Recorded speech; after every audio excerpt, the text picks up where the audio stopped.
안녕하세요. 오늘은 고명한 작가님의 나를 치유하는 부엌이라는 책을 소개합니다. 세이지 출판사입니다. 이 책의 작가님은 대학에서 여러 해 동안 음악 심리치료에 관한 강의를 진행했습니다. 그중 심리학 이론을 학생들에게 좀 더 쉽게 이해할 방법을 찾다가 친근하고 흔한 음식에 빗대어 설명하면 학생들이 좀 더 쉽게 받아들였다고 합니다.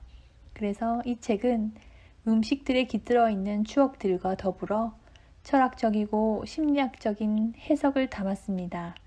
작가님의 가족에 대한 사랑이 느껴지고 마음이 따뜻해지는 책입니다. 시작하기 전 구독, 좋아요 부탁드립니다. 제가 소개할 음식은 육개장과 티라미슈입니다. 장례식 육개장 한 그릇.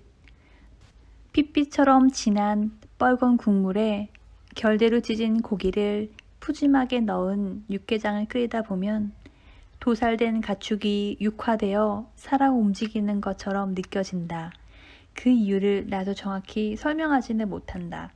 아마도 세상을 떠난 이의 문상을 가면 대접받는 가장 흔한 음식이 육개장이라서가 아닐까 싶다. 얼마 전까지 세상에 존재하다 이제는 영정사진으로만 덩그러니 남은 빈소. 그 옆에서 시끌벅적 떠들며 붉은색 고깃국에 밥을 말아 후루룩 넘기는 산 사람들. 벽을 사이에 두고 생과 사를 완벽하게 구분짓는 음식. 그것이 육개장에 관한 나의 관념이었다. 문상객이 되어 먹어본 육개장은 아이러니한 음식이었다. 빈소에는 검은색 상복을 입은 유족이 식욕을 잃고 밥 한 톨조차 목에 넘기기 어려울 만큼 망연자실한 표정으로 슬픔에 빠져 있다. 그런데 지척에 앉은 사람들은 삼삼오오 모여 시끌벅적한 분위기 속에서 술잔을 비우며 뜨끈한 육개장 한 그릇을 맛있게 비운다. 영정 속 망자는 차려낸 것을 먹고 싶어도 먹을 수 없는 영혼이 되어버린 그곳에서 생과 사는 더욱 극명하게 나뉜다. 웃음소리와 울음소리가 절묘하게 섞여 있는 그 모든 것은 장례식에서만 느낄 수 있는 묘한 풍경이었다. 처음 친구의 아버지를 문상한 것은 대학을 졸업하던 해였다. 조부모 시대에서 맞이했던 죽음이 갑작스레 부모 세대로 한 발짝 다가와 있는 경험을 처음 한 셈이다. 그 이후부터 적어도 한 해에 한두 차례는 문상객의 신분으로 장례식을 찾게 되었고 그곳에서 차려주는 육개장을 별 생각 없이 먹곤 했다. 그때까지도 죽음은 나와 아무런 상관없는 이야기였다. 몇 년이 흐른 어느 날 나는 상복을 입은 상주가 되어 있었다. 내 나이 30, 25에 처음 장례식장에 발을 들인 후 불과 5해 만에 입장이 바뀌어 아버지를 추억하러 발걸음을 한 이들에게 육개장을 대접하게 되었다. 준비한 적 없는 아버지와의 이별, 상주라는 역할이 가져온 갑작스러운 혼란과 충격적인 상실감 앞에서 나와 엄마는 식욕이란 것을 잃은 상태였다. 외삼촌은 아무것도 먹지 못한 채 망연자실한 우리를 식당으로 데려가 억지로 육개장을 내밀었다. 산 사람은 살아야지 라며. 산 사람은 살아야지 이 말에 적자는 반감을 느꼈다. 죽는 순간 세상과의 모든 연결고리가 끊어지기라도 하는 듯 떠난 이의 삶을 가볍게 여기는 말 같아 비정하고 가혹하게 들렸다. 마치 회사에서 정리해고 당해 떠나가는 이 앞에서 슬픔의 눈물을 흘리며 환송회를 연 후 남은 이들끼리 살아남은 것을 자축하며 회식을 하는 피도 눈물도 없는 냉혈한처럼 여겨졌기 때문이었다. 그런데 믿지 못할 일이 일어났다. 몇 끼니를 걸렀음에도 배고픈 줄 몰랐던 내가 눈앞에 놓인 육개장을 보고 다시금 식욕을 느낀 것이다. 핏빛처럼 붉은 고깃국을 본 순간 입에서 사르르 침이 고였다. 매콤한 냄새가 위를 자극했는지 꼬르륵 소리가 몸 전체에 진동했다. 나는 이성의 끈을 완전히 놓아버린 채 흰 밥을 가득 말아 육개장 한 그릇을 모조리 먹어치웠다. 빈속을 따뜻하게 채워준 육개장 한 그릇이 가져온 포만감. 그것은 단순한 배부름이 아니라 영혼과 육체 모두 빈사지경에 이른 나를 다독이는 따스함이었다. 허한 속을 달래니 몸과 마음도 온기에 누그러들었다. 이후 나는 빈소를 찾은 친구들에게 희미한 미소를 지었고 때로는 그들과 농담 섞인 대화를 이어가기도 했다. 하지만 마음 반대편에서는 속편하게 육개장 한 그릇을 순식간에 비우고 기분 좋은 포만감에 쌓여 웃는 얼굴로 조문객을 맞이하는 내 모습에 끊임없는 죄책감을 느꼈다. 줄인 배를 채움으로써 느끼는 물리적 포만감과 아버지를 상실한 데서 오는 정신적 허기, 절대 공존할 수 없을 것 같은 이 두 가지 감정이 함께 머무르는 것은 기이하면서도 불편했다. 그렇게 내 안에 있던 양극의 두 감정은 젖은 땅에 내려앉아 쓸어도 쓸리지 않는 낙엽처럼 악착같이 들러붙어 나를 혼란스럽게 만들었다. 장례를 치르는 내내 때로는 만족감이, 때로는 죄책감이 반대편을 억누르며 교차하듯 나를 지배했다. 살아야 한다는 죄책감. 사실 그 전까지만 해도 상반된 두 감정이 서로 맞물려 있다는 것은 논리적 모순이라고 생각했다. 하지만 다시금 곱씹어 보니 일상에서 느끼는 흔한 감정도 논리적으로 설명할 수 없는 경우가 많았고 그런 일들이 빈번하게 일어났다는 사실을 깨달았다. 힘들고 고단한 일을 마친 후 긴 여정 끝에는 후련함과 만족감만 있을 것 같지만 왠지 모를 공허함이 한 구석에 자리 잡는다. 그런 감정을 흔히 시원섭섭하다라고 표현한다. 그 미묘하게 뒤섞인 감정 때문에 우리는 기쁨의 미소를 짓다가도 이유 모를 눈물을 흘린다. 우리나라의 다양한 표현 중에 달콤 쌉싸래하다라는 말이 있다. 봄나물이나 홍삼 같은 음식의 맛을 묘사하기도 하지만 희노애락의 상반된 감정으로 버무려진 우리 삶에 빗대어 사용하기도 한다. 우리 문화권뿐 아니라 영어에서도 같은 의미를 지닌 bittersweet라는 단어가 있다. 주로 초콜릿 맛을 묘사하는데 인생의 과정을 비유할 때도 자주 쓰인다. 인간의 복잡한 감정은 문화와 성별을 뛰어넘어 이 세상을 살아가는 누구에게나 비슷하게 작용한다. 상반된 감정의 맞물림은 특히 사랑할 때 많이 경험한다.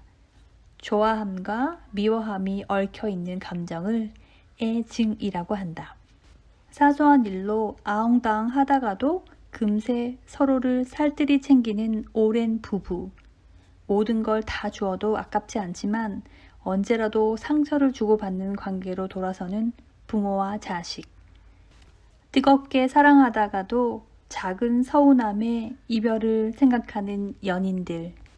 모두 사랑과 증오라는 양극의 감정 사이를 오가며 즐거운 만큼이나 고통을 느낀다.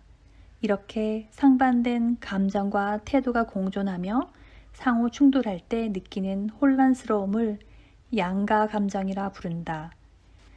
양가 감정이라는 개념은 프로이드의 오이디푸스 콤플렉스를 통해 널리 알려졌다. 아이들에게 있어 자신과 반대 성별을 가진 부모는 처음 만나는 이성이다. 그렇기에 사랑을 갈구하고 성적 애착을 느낀다.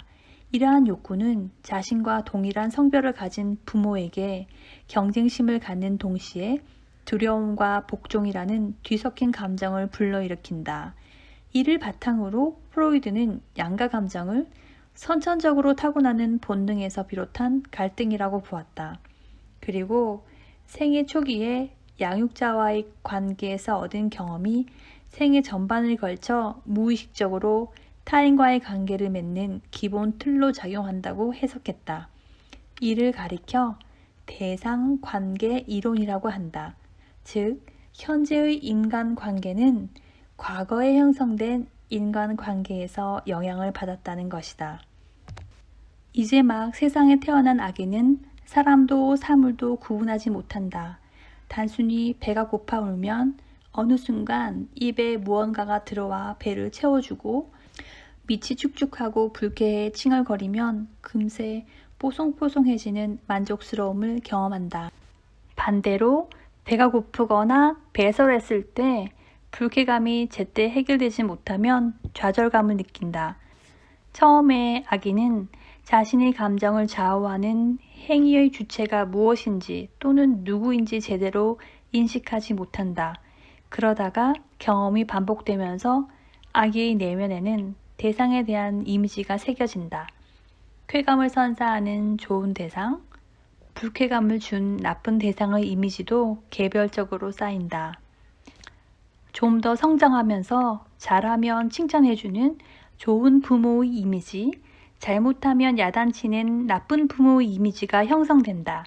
안정적인 환경에서 예측 가능한 훈육을 받은 아이들은 좋은 부모와 나쁜 부모의 이미지를 분리된 것이 아닌 나를 사랑하는 부모님이라는 하나의 이미지로 이해한다.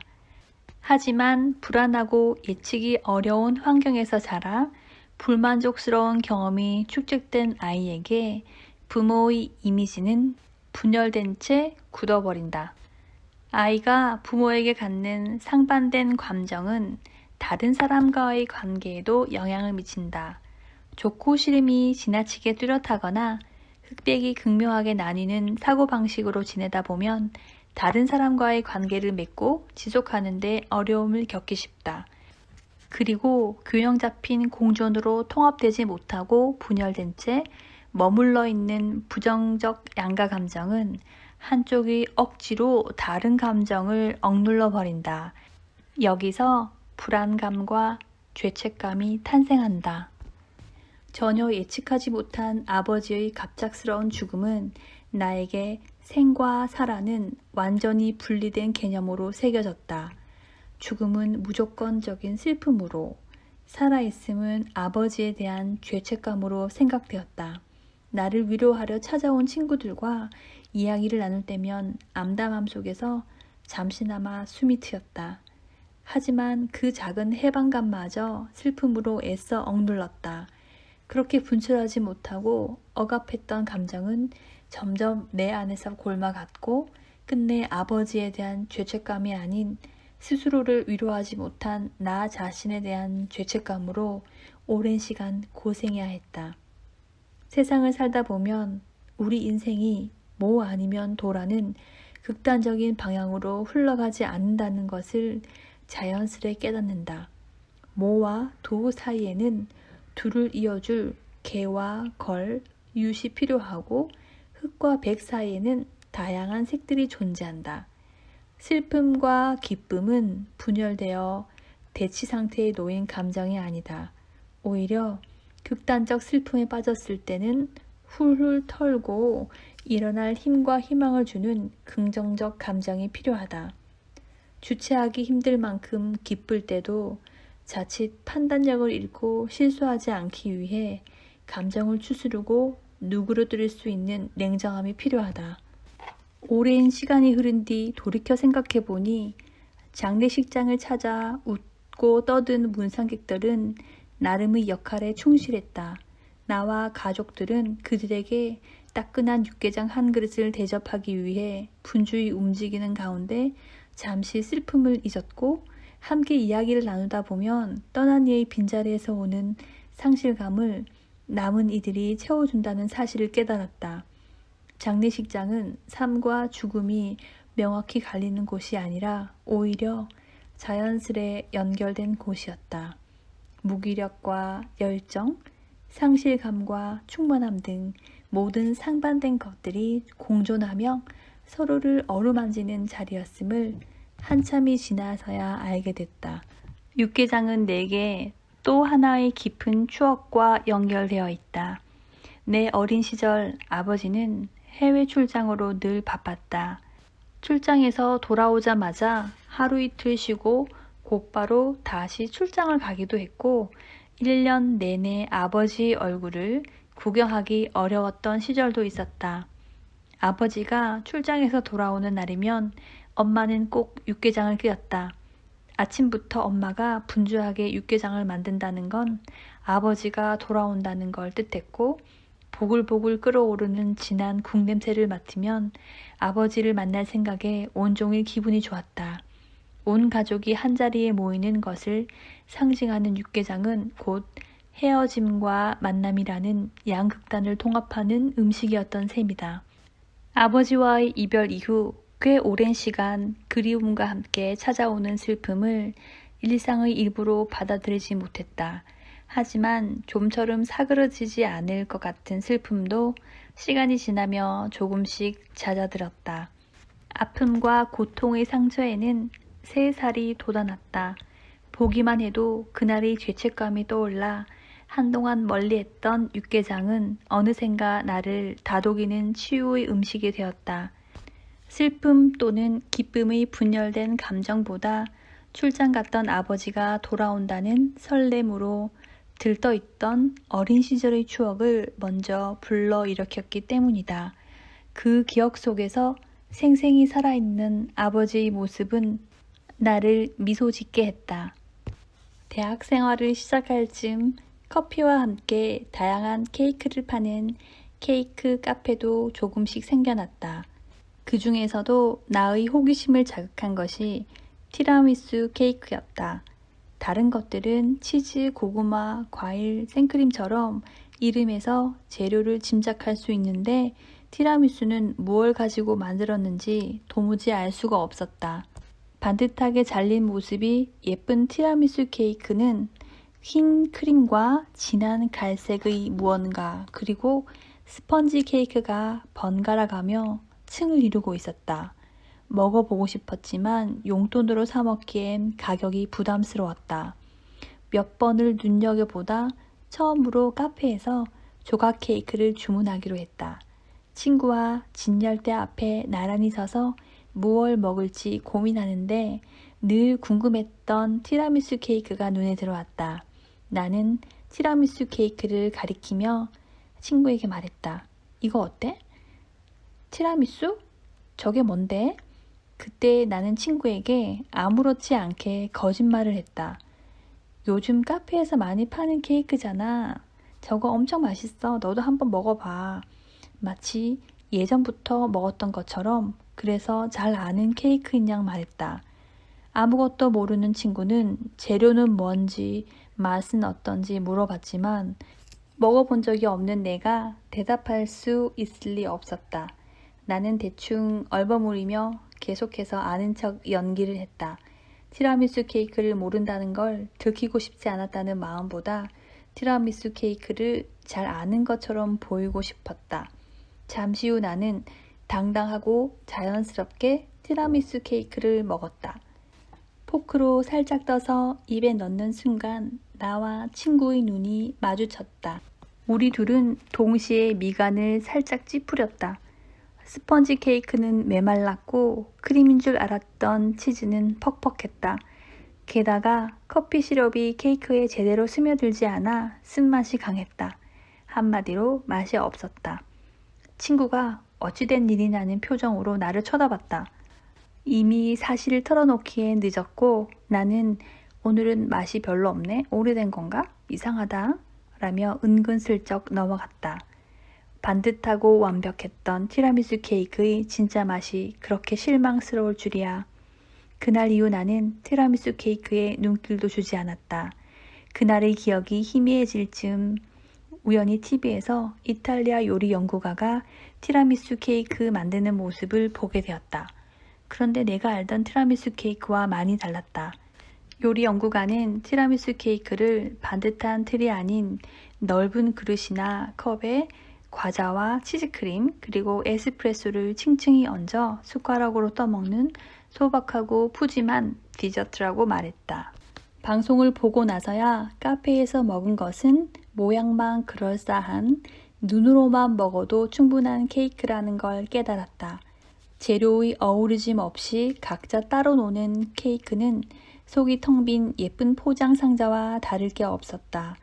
실제로 먹어본 적도 없으면서 친구에게 아는 것처럼 보이고 싶어 한껏 꾸며낸 말로 포장했던 나도 마찬가지였다. 그날의 나와 티라미수 케이크는 본질이 텅 비어 있고 허영심만 가득 찬 소유적 존재였던 것이다. 그날 카페에서의 내 행동은 지금까지도 흑역사로 남아있다. 왜 먹어본 적이 없고 예뻐서 먹고 싶다고 솔직하게 말하지 못했을까? 대학에 막 입학한 나는 경쟁의 굴레에서는 벗어났지만 남보다 뛰어나야 한다는 사고방식에 여전히 갇혀 있었다. 이제껏 학교 생활은 성적과 점수로 경쟁하는 게 전부였는데 대학은 완전히 다른 곳이었다.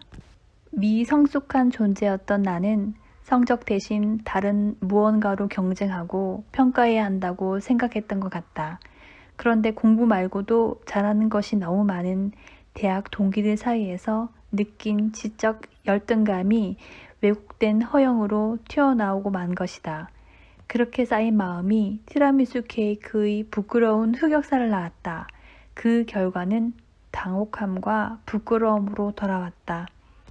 살아가면서 때때로 삶이 공허하다고 느끼거나 타인에 대한 열등감을 마주할 때면 어김없이 허영이 내 안에 꿈틀거린다. 대학에 입학했을 때와 아버지가 갑자기 세상을 떠난 이후의 몇 년은 정신적 결핍이 컸던 시기였다. 그때의 나는 겉핥기식으로 쌓은 지식을 과시하거나 내게 어울리지 않는 옷이나 액세서리로 외면을 한껏 포장하고 텅 빈 내면을 감췄다. 하지만 예를 쓸수록 사실과 다른 것에 집착하고 정신적 공허만 커졌다. 에리 프롬이 말하는 존재적 인간은 과거에 쌓은 돈, 명성, 신분, 지식, 기억 등에 집착하는 소유적 인간과 달리 지금 여기에 충실한 삶을 산다. 한동안 나를 부끄럽게 만든 허영심에서 빠져나올 수 있었던 것은 지금 여기에 서 있는 내 모습을 그대로 받아들이고 인정하려 노력하기 시작하던 무렵부터였다. 이탈리아어로 티라미수는 나를 끌어올리다, pull me up 이라는 뜻이다. 가짜 티라미수 케이크의 맛은 어쩌면 허영이 아닌 존재적 인간으로 살아가 보라는 보이지 않는 이정 표현인지도 모르겠다. 가끔 정성 들여 진짜 티라미수 케이크를 만들 때면 몇 번을 먹어도 질리지 않는 깊고 풍부한 맛과 향에 감탄한다. 그리고 이 맛이 나를 허영의 늪에서 끌어올려 줬구나 라고 생각하며 아직 한참 남은 나의 고요한 삶을 위해 다시 걷기 시작한다. 감사합니다. 여왕개미였습니다.